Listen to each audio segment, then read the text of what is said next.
देश के कई राज्यों में आपको बता दें कोरोना ने फिर से अपने पैर पसारने शुरू कर दिए। तेजी से बढ़ते मामलों को लेकर चिंता भी बढ़ने लगी है।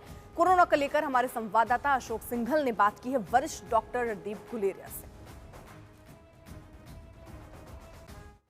भारत में एक बार फिर कोरोना के केसेस कई राज्यों में देखे गए हैं और कई राज्यों में मौतों की खबर भी आई है कि कई कोरोना 90 से मौत की खबर है। क्या वो कोरोना की वजह से हुई या कुछ और फैक्टर्स भी थे? और ये कौन सा वेरिएंट है, कितना इफेक्टिव होगा, इससे सावधानी क्या करनी चाहिए, इस पर बारे में बात करने के लिए हमारे साथ मौजूद है एम्स के पूर्व डायरेक्टर रणदीप गुलेरिया जी। रणदीप जी, आपका बहुत बहुत स्वागत है। रणदीप जी, जो ये वेरिएंट आया है कोरोना को लेके, कितना अलर्ट रहने की जरूरत है और कितना खतरनाक है, या पिछले साल की तरह ही है? जो ये नया वेरिएंट आया है JN.1, ये है तो पुराना अगस्त 23 में रिपोर्ट किया गया था कि ये पहली दफ़ा देखा गया था, लेकिन ये वेरिएंट ग्रेजुअली कुछ सालों में वेरिएंट जो है डोमिनेंट वेरिएंट हो गया। सारे दुनिया में ये सबसे ज़्यादा वेरिएंट हो गया। इसमें कुछ म्यूटेशन है जो हम पहले कहते थे स्पाइक प्रोटीन पे, इसके कारण ये ज़्यादा इन्फेक्टिव है और ये इम्यून स्केप मैकेनिज्म, मतलब इम्यूनिटी, बॉडी की इम्यूनिटी को स्केप करके इन्फेक्शन करता है। लेकिन ये देखा गया है कि इसमें डिजीज़ जो ज़्यादातर लोगों में माइल्ड डिजीज़ होती है, जुकाम, नज़ला, बुखार, खांसी, गले में खराश।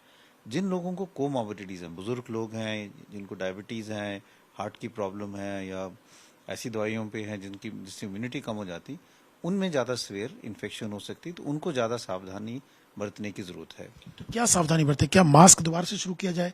और जो वैक्सीन पहले लगवाई गई थी, क्या वो इफेक्टिव होगी?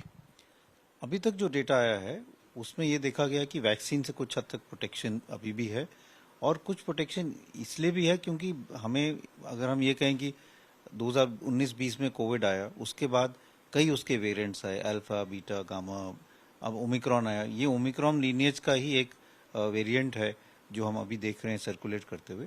और क्योंकि ओमिक्रॉन सबको कुछ हद तक इन्फेक्शन हुआ था, तो हमारे में इम्यूनिटी जो है, जो हम कहते हैं सेल मीडिएटेड इम्यूनिटी, वो कुछ हद तक सब लोगों में है, क्योंकि या तो वैक्सीन लगी है या नेचुरल इम्यूनिटी थोड़ी बहुत इन्फेक्शन से हुई है, तो आपको प्रोटेक्शन है सिवियर डिजीज से। लेकिन क्योंकि वेरिएंट्स चेंज करते रहते हैं और वो अपने आप को सर्वाइव करने के लिए एक इम्यून एस्केप मैकेनिज्म उनके ऊपर आ जाता है, वो डेवलप करते हैं, तो उसके कारण इन्फेक्शन जो है बीच बीच में बढ़ जाता है। Over a period of time हम जब हमारे पास हमारा एक्सपोजर नहीं होता है तो हमारी इम्यूनिटी थोड़ी सी कम होती है, तो फिर से एक स्पर्ट आ जाता है इन्फेक्शन को, जो फिर आस्ता आस्ता कम हो जाएगा। कितना अलर्ट रहने की जरूरत है और क्या सावधानी इसमें बरते? तो अलर्ट रहने की ज़रूरत है, क्योंकि हमें सर्वेलेंस करने की ज़रूरत है, देखने के लिए कि ये जो वेरिएंट है ये आगे जाके बदल के कोई सीरियस रुख तो नहीं ले सकता। और तो इसलिए सर्वेलेंस में ये देखने की ज़रूरत है कि हॉस्पिटल एडमिशन ज़्यादा तो नहीं हो रही, डेथ्स ज़्यादा तो नहीं हो रही। माइल्ड केसेस तो हम देखेंगे, लेकिन एक हद से वो, एक तरह से वो इतना ख़राब भी नहीं है कि उससे जनरल पॉपुलेशन में इम्यूनिटी भी बढ़ेगी।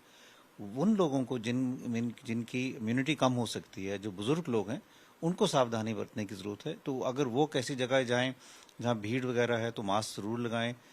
कोविड अप्रोप्रिएट बिहेवियर जो हम शुरू से कह रहे हैं कि 2 गज़ की दूरी, हाथ रेगुलरली धोना, वो चीज़ें जो है वो हमें कर लेनी चाहिए। वो कोविड ही नहीं, और जो वायरल इन्फेक्शन है, रेस्पिरेटरी वायरल इन्फेक्शन है, उससे बचाव देंगी। मतलब जो पहले प्रोटोकॉल इस्तेमाल किया गया था कोरोना को देखते हुए, सेम प्रोटोकॉल इस बार भी आपको अप्लाई करना होगा? जो बुजुर्ग लोग हैं, जो इम्यूनो कॉम्प्रोमाइज लोग हैं, बेहतर यही है कि वो ये प्रोटोकॉल अपनाएं, कोविड के लिए भी और रेस्पिरेटरी वायरल इन्फेक्शन के लिए। डॉक्टर साहब, कई जगह मौतों की खबर भी आई है कि जैसे खासतौर से महाराष्ट्र, तमिलनाडु, केरल, कर्नाटक, यहाँ पे कोरोना के काफी केसेस बढ़ भी रहे हैं और कई इंफॉर्मेशन आई है और कई जगह मौत की खबर भी है। क्या मौत इसी की वजह से या कुछ और भी फैक्टर रहे होंगे उसमें?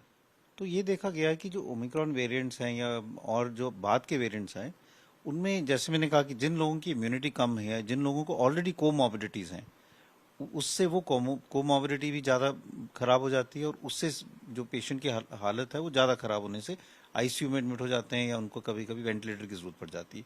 तो मोर्टेलिटी डायरेक्टली, जैसे हम डेल्टा वेव में देखा था कि कोविड के कारण ज़्यादा डेथ्स हो रही थी, कि जो हेल्दी यंग लोग हैं उनमें निमोनिया हो गया, ऑक्सीजन कम हो गई। जो अब हम देख रहे हैं वो जिनको कोमॉर्बिडिटी ज़्यादा हैं, जिनकी एज ज़्यादा है और जिनकी इम्यूनिटी कम है, उनमें ज़्यादा चांसेस हो जाते हैं कि इन्फेक्शन से डेथ्स हो सके। लेकिन